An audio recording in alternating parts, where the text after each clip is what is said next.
Hello students, uh, in this lecture I am going to solve few problems related to material science. In previous lecture I have given one problem home assignment. So first of all we will solve that problem and then we can move to next. So the problem is this: each atom percent of tin increases the resistivity of copper by 30 ohm nanometer regardless of the temperature.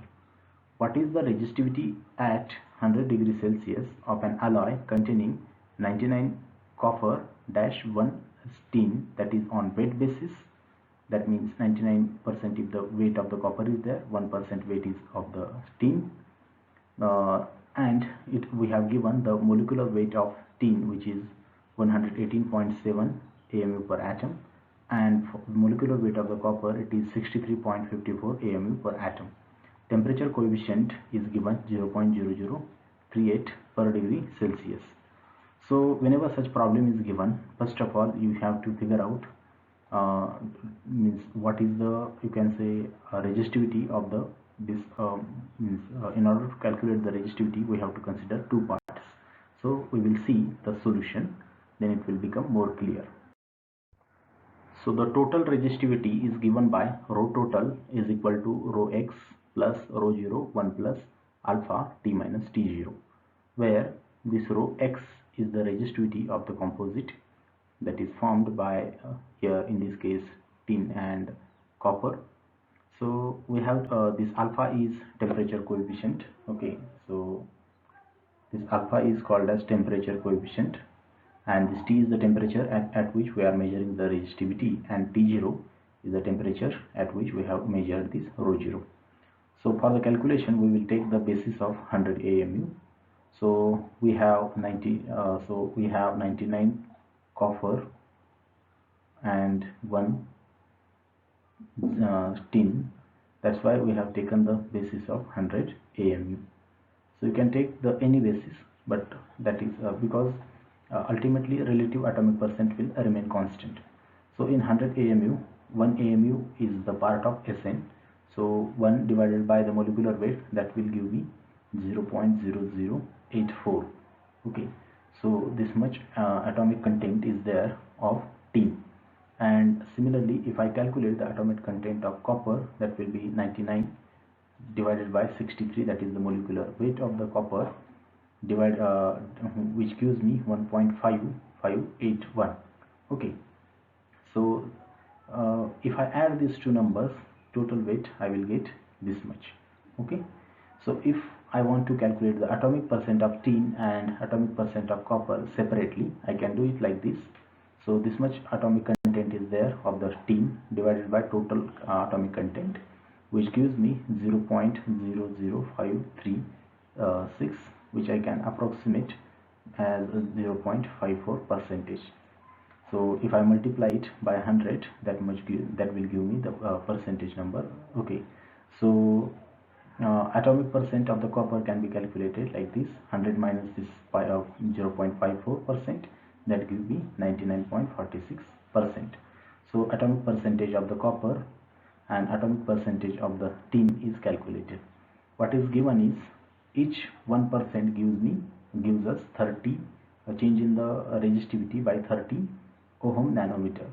So we can multiply the atomic percent of the tin, which is 0.54 into 30. So if 1% of the tin is added, okay, so change in the resistivity is 30 ohm.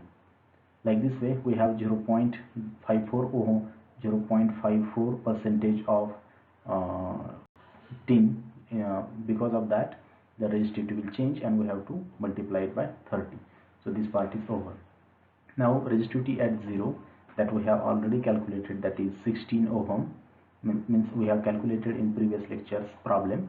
So rho 0 for this case it is 16 ohm nanometer. You can assume that this value will be given.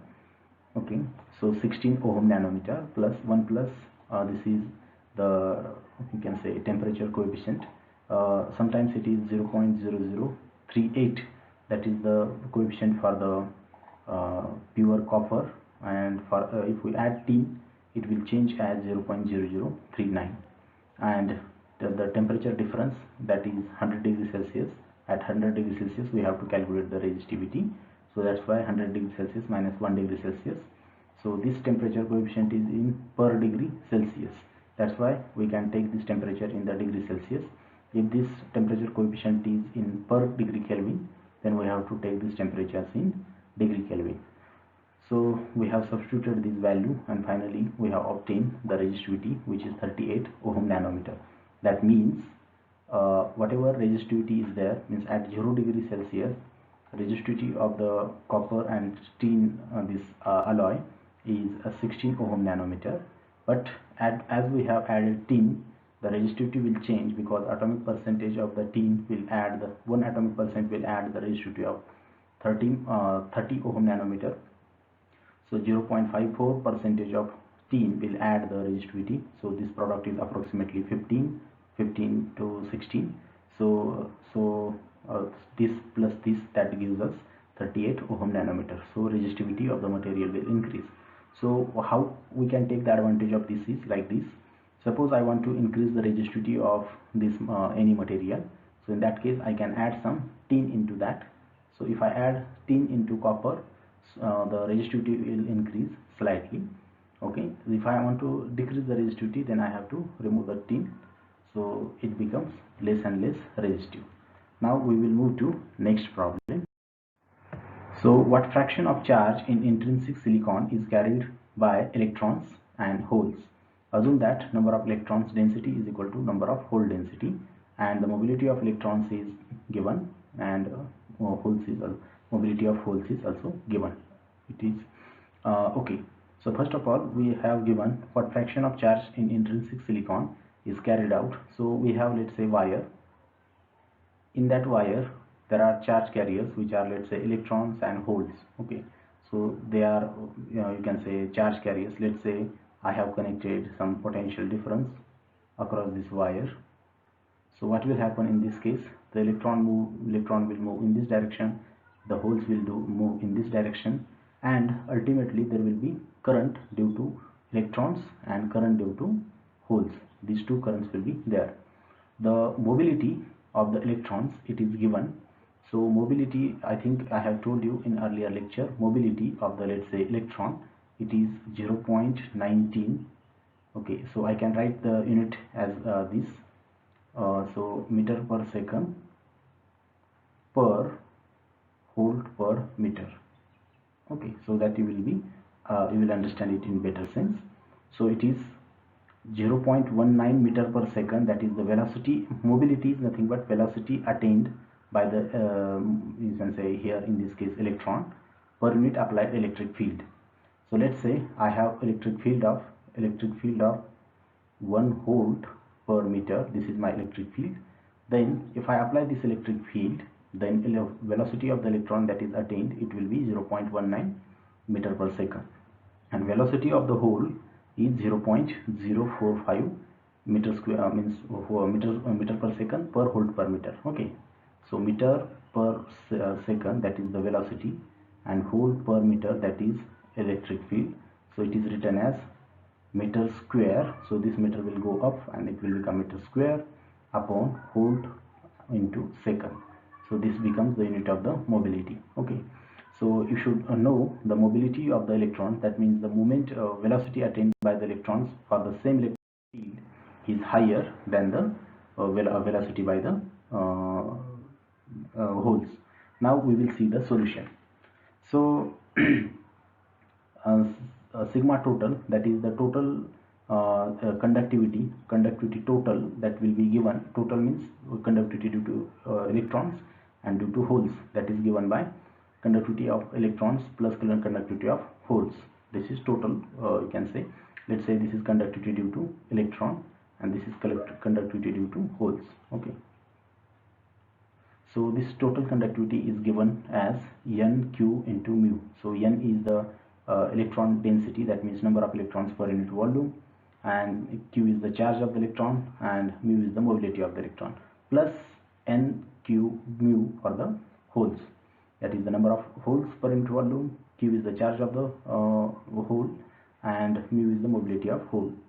So in semiconductor, it is intrinsic semiconductor. Intrinsic semiconductor means it is in the pure form. There is no any doping, or there is no any addition of any trivalent or pentavalent ions into it. Thus we can assume that number of electrons is equal to number of holes. So I think you have studied the you can say the group of semiconducting materials. So you can remember these names as Ka, C, Gaye, Siv, Parvati. Okay, so carbon, silicon, germanium, tin, and lead. So you can remember these names as Kasi, Gaye, Siv, Parvati. Okay, like this. So it is Kasi, Gaye, Siv, Parvati. Okay, so this is, you can say, Hindi sentence, small sentence. By using that you can remember these 14 group elements. These are the semiconducting materials. So in, let's say, silicon. So in silicon, if 4 holes are there, 4 electrons will be there. So we will assume that there are no defects.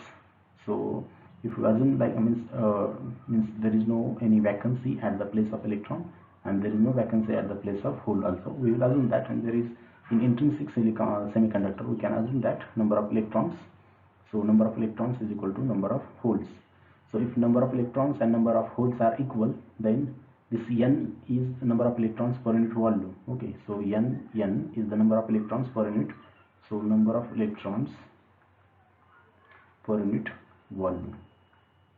Okay, and this np is the number of holes per unit volume. So semiconductor is intrinsic, thus we can assume that number of electrons is equal to number of holes for each atom. So if this is the case, then number of electrons per unit volume is equal to number of electrons per unit number of holes per unit volume. So if it is the case, if I take the ratio of the number of you can say the conductivity due to electrons due to total conductivity, it will be like this. So conductivity due to electron divided by conductivity due to electrons plus holes, which gives us n q mu. And okay, so here the number of electrons per unit volume and number of charge of the electron is same as the number of electrons and charge of the holes. So that's why this nq and this nq and this nq will come out, and we can cancel this nq. So we will get, this is the mobility of the electrons divided by mobility of electrons plus mobility of holes. So we have given this value. So 0.19 divided by 0.19 plus 0.0425. So this gives me the ratio of the, you can say, ratio of the conductivity of the electrons to the total conductivity. So once I know this you can say ratio, I can find out the, you can say, the ratio of conductivity due to holes divided by conductivity of total conductivity, that is 0.18. okay, thus we can say that the you can say the fraction of charge carried by the electrons, it is 0.82, and fraction of charge carried by holes, it is 0.18. That means even if we say that this is a conductor, so in this conductor whatever current is flowing, so you can say 82% current is flowing due to electrons and 18% current is flowing due to holes, that we can see. Now we will move to next problem. So the compound gallium arsenide has an intrinsic conductivity of 10⁻⁻⁶ per ohm per meter at 20 degrees Celsius. How many electrons have jumped the energy gap? That we have to calculate. Given the mobility of the electrons and holes, it is given 0.88 meter square per volt second and 0.04 meter square per volt second. So this problem is clear. So compound gallium arsenide, this is also a semiconducting material, has intrinsic conductivity of 10⁻⁶ per ohm per meter at you can say 20 degrees Celsius. How many electrons have jumped the energy gap? You can see many a times the many calculations are done at the 20 degrees Celsius. So those countries which are in the cold region, they generally calculate the do the different measurement. Their books has the temperature 20 degrees Celsius, and those countries, for example in India we have a higher temperature, so we generally do all the calculations at 300 Kelvin or 27 degrees Celsius, because that is whenever we calculate this value, these values are directly applicable. So here also we have to calculate how many electrons have jumped the energy gap. So we will see it here. Okay, so I think we will stop at this point, and remaining part we will see in the next lecture. Thank you for watching.